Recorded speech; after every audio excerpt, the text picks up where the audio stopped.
Assalamu alaikum wa rahmatullahi wa barakatuh. Ce fut un plaisir, alhamdulillah, d'avoir pu jeûner ce mois de Ramadan complètement. Ça a été un bienfait immense qu'Allah subhanahu wa ta'ala a donné à la plupart d'entre nous. Et on n'arrête pas de le rappeler. Certaines personnes, juste avant le mois de Ramadan, nous ont quittés. Des fois même, subhanallah, la veille de Ramadan et des fois même lors de la prière de Subh. C'est-à-dire, imaginez-vous le premier jour. Et vous, Allah subhanahu wa ta'ala, vous et moi, on a eu donc l'occasion de pouvoir jeûner tout ce mois. On a eu l'occasion de goûter au Coran. On a eu l'occasion de penser aux pauvres, aux démunis. On a eu l'occasion de goûter à la prière, la saveur de la prière, spécialement celle de la nuit. S'il fallait énumérer les bienfaits d'Allah subhanahu wa ta'ala, ils sont, wallahi, incalculables. Le problème maintenant qui est face à nous, est-ce que cela va durer? Est-ce qu'on va continuer, mashallah, ce travail qu'on a fait? J'ai aimé lorsque j'ai lu dans un site un professeur qui expliquait, qui disait « Nos larmes ont été versées durant ce mois de Ramadan, mais est-ce qu'après le mois de Ramadan, elles vont sécher? Est-ce qu'il n'y aura plus de larmes? Aussi, on a lu le Coran. Est-ce qu'après le mois de Ramadan, ce Coran va être délaissé? Est-ce qu'on va, subhanallah, se retrouver à avoir un tas de familles où le Coran va être déposé sur les étagères? Ça deviendra un genre d'objet qui en général sera dépoussiéré, nettoyé une fois par semaine, où on devra faire attention de ne pas trop le brusquer, comme on entend des fois dans certaines familles, certains parents.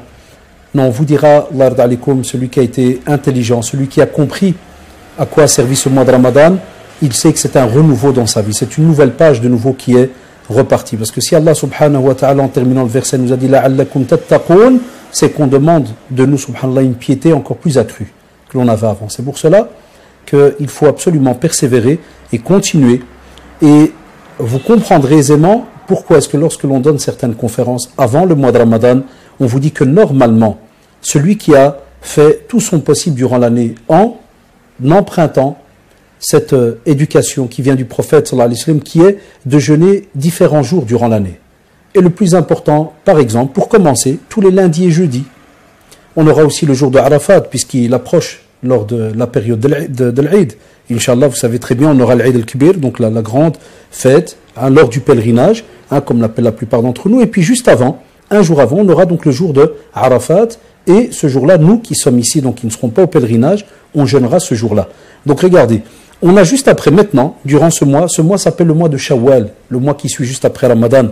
Et c'est le hadith de Abu Ayyub al-Ansari, radiyallahu anhu, qui est rapporté aussi par Muslim, et qui nous dit que justement celui qui jeûne le mois de Ramadan et qui le fait suivre par 6 jours de Shawwal, c'est comme s'il avait jeûné donc toute l'année. Et bien voilà, ces 6 jours, vous pouvez alhamdoulilah les faire directement d'affilée, ou bien vous pouvez les faire donc séparément durant le mois. Si jamais vous avez des dettes à remettre, des jours de jeûne à remettre, spécialement par exemple des fois nos sœurs, à cause des règles, accouchement, allaitement qui s'est terminé, alhamdoulilah, et qui donc leur donne l'occasion donc de remettre leurs jours, eh bien on vous dit si jamais il y a trop de jours à remettre et ils vont dépasser les 30 jours ou 29 jours de Shawwal, alors vous pouvez faire les 6 jours de Shawwal et commencer alhamdoulilah vos dettes. Si jamais, alhamdoulilah, vous avez par exemple, c'est un exemple, une semaine à remettre de vos dettes par rapport à Ramadan, eh bien on vous dit remettez vos dettes et puis faites-les suivre par les 6 jours de Shawwal. Vous allez trouver comme ça chez nos grands savants, hafidahumullah et rahimahumullah pour certains, différents avis. On vous dira soit de commencer par les dettes et puis ensuite Shawwal ou inversement. Mais le petit détail qu'on vous rajoute donc c'est de bien calculer si jamais vous allez vous retrouver à jeûner beaucoup plus que ce mois. Étant donné des fois des sœurs qui ont dû remettre par exemple 2 mois de jeûne et on vous dit voilà donc maintenant je suis apte à jeûner, est-ce que à ce moment-là si je devais commencer mes dettes je ne pourrais pas alors jeûner donc les 6 jours de Shawwal et là comme on vous dit vous pouvez alors jeûner les 6 jours et puis faire suivre donc les jours de dette. Et naturellement on rajoute aussi d'après vos possibilités, les journées sont longues, c'est très chaud et nos savants alhamdoulilah contemporains nous rappellent qu'effectivement on peut des fois retarder étant donné qu'il y a une excuse ici valable. Le problème, c'est quand il n'y a pas d'excuse valable. C'est là qu'on ne peut pas comme ça retarder une dette que l'on doit donc vis-à-vis d'Allah subhanahu wa ta'ala. Donc, l'ard alikum, on a dit il y a les 6 jours de Shawwal, il y a le lundi et jeudi, il y a le 13, 14 et 15e jour de chaque mois lunaire, Ayyam al-Bayd. Alors, l'ard alikum, si vous calculiez un petit peu, 3 jours, mashallah, par mois, plus, donc Ayyam al-Bayd, plus lundi et jeudi, ça nous fait très simplement 2, 4, 6. 6 jours pour les lundis et jeudis. Donc 2, 4, 6, 8, on va même dire 8 jours, excusez-moi. Plus donc Ayyam al-Bayd, donc 3, on est quasi à 11 jours. Alors 11 jours fois 10 mois, vous avez compris, 110 jours de jeûne sur l'année. L'année prochaine, Inch'Allah, le mois de Ramadan qui viendra, Billah alaikum, comment est-ce que vous allez être? Deuxièmement, vous allez être prêt pour jeûner. Troisièmement, le comportement. Ce que vous avez acquis maintenant durant le mois de Ramadan, Wallah, il va continuer de mois en mois. Le problème qu'on a dans la communauté, beaucoup de jeunes des fois nous disent oui, mais après Ramadan c'est drôle, je ressens plus la même chose, ceci, cela. C'est tout à fait normal. Quel est ton programme après le mois de Ramadan? Est-ce qu'il y a une continuité? Tu as habitué ton corps à prier tous les jours. Tu as habitué ton corps à lire le Coran tous les jours. Tu as habitué ton corps à écouter du Coran tous les jours. Et tu veux qu'après le mois de Ramadan, tu arrêtes tout et tu veux reprendre, subhanallah, comme on dit, du jour au lendemain, au Ramadan prochain. Là, c'est une grosse erreur. C'est pour cela, Allah alaikum, on vous dit, rattachez-vous au Coran, rattachez-vous, alhamdoulilah, à sa lecture, son écoute et son apprentissage. Son apprentissage.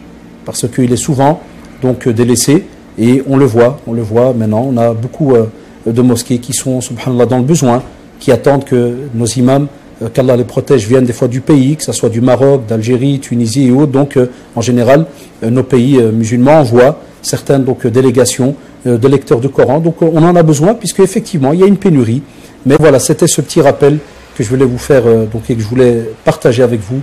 Tout d'abord, un rappel pour moi-même et pour vous, spécialement donc pour ce mois de Ramadan, qu'Allah subhanahu wa ta'ala agrée donc vos actions, vos prières, votre jeûne, mais aussi qu'Allah subhanahu wa ta'ala nous donne la force de pouvoir continuer après ce mois de mettre en pratique un tas d'actions. Et wallahi, et je le rappellerai jamais assez, nous avons une opportunité de mettre en pratique un tas d'actions autour de nous. Et comme vous avez été respectueux durant ce mois de Ramadan, continuez à l'être, que ce soit avec vos parents, vos frères et sœurs, votre famille, que ce soit aussi avec vos voisins non musulmans. Ils ont vu de vous, mashallah, une certaine pratique de la religion. Ils vous ont peut-être sûrement posé des questions. Wallahi, offrez-leur un peu de vos biscuits, de ce que vous avez fait, et précisez-leur que voilà, c'était une période, mashallah, d'ascétisme, de pratique, de retour vers Allah subhanahu wa ta'ala, de remise en soi. Donc, expliquez-leur des fois ces petits détails, et vous verrez, alhamdulillah, ces gens feront leur possible au fur et à mesure de mieux nous comprendre, et qui sait, un jour ou l'autre, un d'entre eux ouvrira mashallah son cœur et voudra que tu le remplisses justement de cette belle religion et que tu lui expliques un peu plus dans les détails quelle est donc cette belle pratique et belle religion.